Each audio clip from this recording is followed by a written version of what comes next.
Tune in to Sports 360 with Ahmed Hamad. Sports 360 के एक नए एपिसोड के साथ मैं हूं आपका होस्ट Ahmed Hammad. Wales Quetta Gladiators beat Islamabad United by 5 wickets in a nail-biting encounter.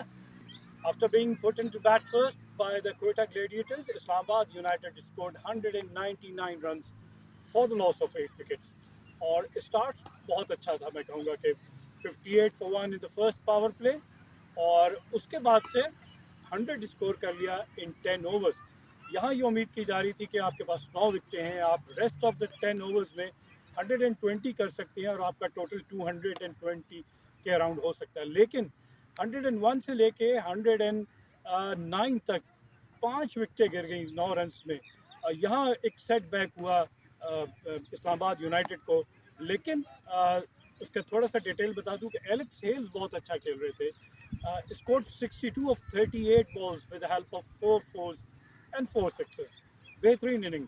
लेकिन एक मिसअंडरस्टैंडिंग कहूँगा कि अगर स्पिनर बॉल कर रहा है या कोई भी बॉलर कर रहा है, बैट्समैन के पीछे अगर बॉल जा रही है तो नॉन स्ट्राइकर एंड पे जो बैट्समैन है उसकी कॉल बनती है रन की। वहाँ हमने देखा कि आसिफ अली ने बिल्कुल रिस्पॉन्स नहीं किया और लेट हो गए।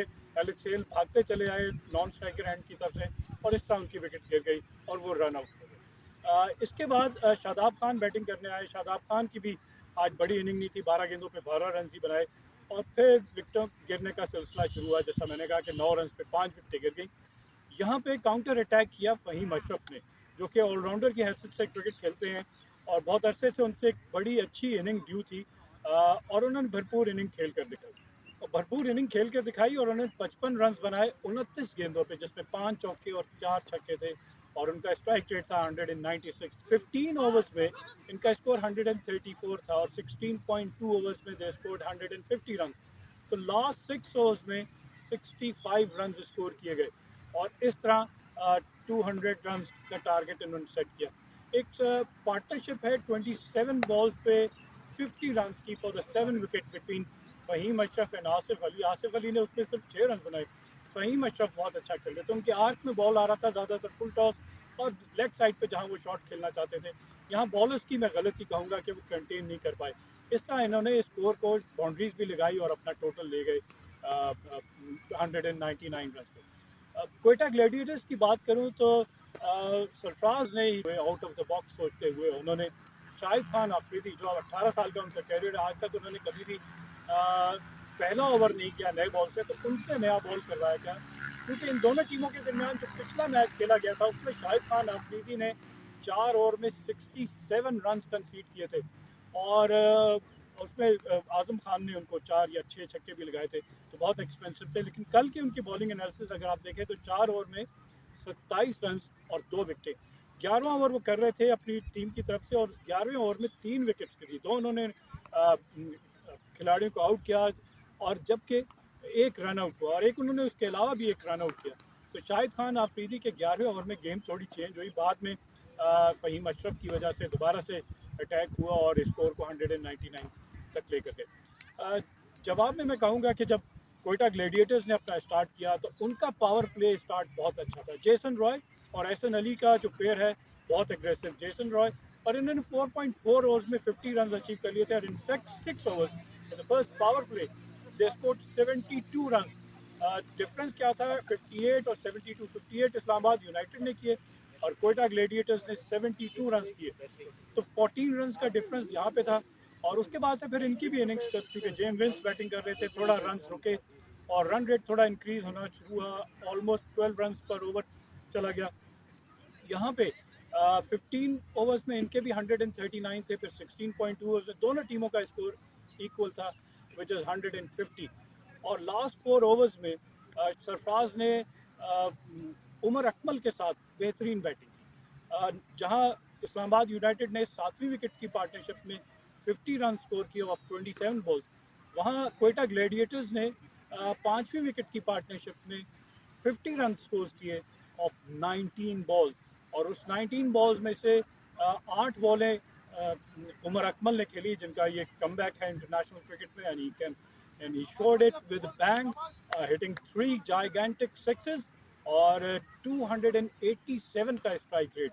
और इस इनिंग की वजह से, इस 8 बॉलों पे 23 रन की वजह से कोयटा ग्लैडिएटर्स, जिसको 4 ओवर में 57 रन चाहिए थे, आखिरी दो ओवर में 27 रन चाहिए थे, वो उन्होंने अचीव कर लिया और इस तरह 2 वैल्यूबल पॉइंट्स हासिल किए और अपनी टीम को अपनी टीम की पोजीशन पॉइंट्स टेबल पे मजीद मुस्तहकम की। चौथे नंबर पे ही रहे, लेकिन डिफरेंस इनका तीसरे और चौथे का अब नेट रन रेट का रह गया। दोनों के पॉइंट्स इक्वल हो गए, 6-6 पॉइंट्स हैं। कोई मुल्तान सुल्तान जो है वो 12 पॉइंट के साथ पहले नंबर पे, दूसरे नंबर पे लाहौर कलंदर की टीम है जिसके 8 पॉइंट हैं। तो देखना पड़ेगा कि कौन सी 4 टीमें पहली फिनिश करती हैं और क्वालिफाई करती हैं फॉर द प्ले ऑफ। इस टूर्नामेंट में जहां हमने देखा कि कुछ ऐसे बैट्समैन हमें मिल गए हैं पाकिस्तान क्रिकेट टीम को, वहां वरिंग साइन ये है कि डेथ ओवर्स में बॉलर्स जो है वो कंटेन नहीं कर पा रहे। बॉलर्स जो जिस लेंथ पे बॉल कर रहे हैं वो गलत है। नसीम शाह को हमने देखा कि कल 147 किलोमीटर पर आवर की रफ्तार से भी उन्होंने बॉल किया और इतनी पेस पे आपको यॉर्कर लेंथ या क्रॉस हिट लगाना आसान नहीं है। अनलाइक इस्लामाबाद यूनाइटेड जिनके पास इतनी एक्स्ट्रा शेयर पेस के बॉलर नहीं थे, लेकिन फिर भी अगर कटर्स और विद इन द विकेट करते और बैट्समैन को रूम ना देते। हमने देखा जेसन रॉय की इनिंग में वो विट मांगते थे, विकेट से थोड़ा नीचे उतर जाते थे और आर्म फ्री करने के लिए उनको विट चाहिए होती थी जहाँ से वो बासानी शॉट्स लगा लेते थे। यहाँ पे काम करने की ज़रूरत है बॉलिंग डिपार्टमेंट को, बॉलिंग कोचेज़ को, कि बैट्समैन किस एरिया में ज़्यादा शॉट्स खेलना चाहता है ताकि वहाँ पे बॉल ना कराया जाए और रन्स को कंटेन किया जाए और विकेट हासिल की जाए। अब मैच का टर्निंग पॉइंट मैं कहूँगा 2 जगह पे था। एक तो 25 के इंडिविजुअल स्कोर जिसपे जेसन रॉय बैटिंग कर रहे थे, उनका मोहम्मद वसीम जूनियर ने कैच छोड़ दिया और उसके साथ साथ मोहम्मद वसीम जूनियर ने बॉलिंग करते हुए अपने 4 ओवर में 61 रन कंसीड किए, बहुत ज़्यादा है 61।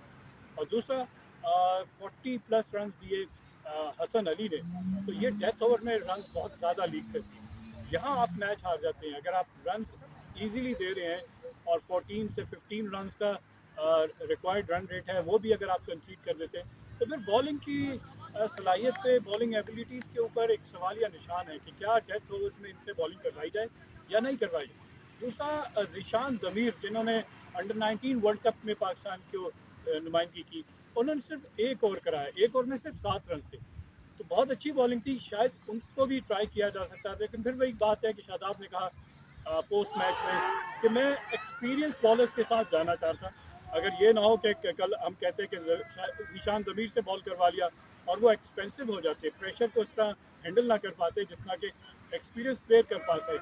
तो ये यहाँ बहुत सारी चीज़ें हैं कि कप्तान की, कोच की और टीम के किन बॉलर्स के ऊपर आपका कॉन्फिडेंस है कि आप समझते हैं कि ये इतने रन हैं, ये मेरा बॉलर जो है ये इतने रन सेव कर सकता है।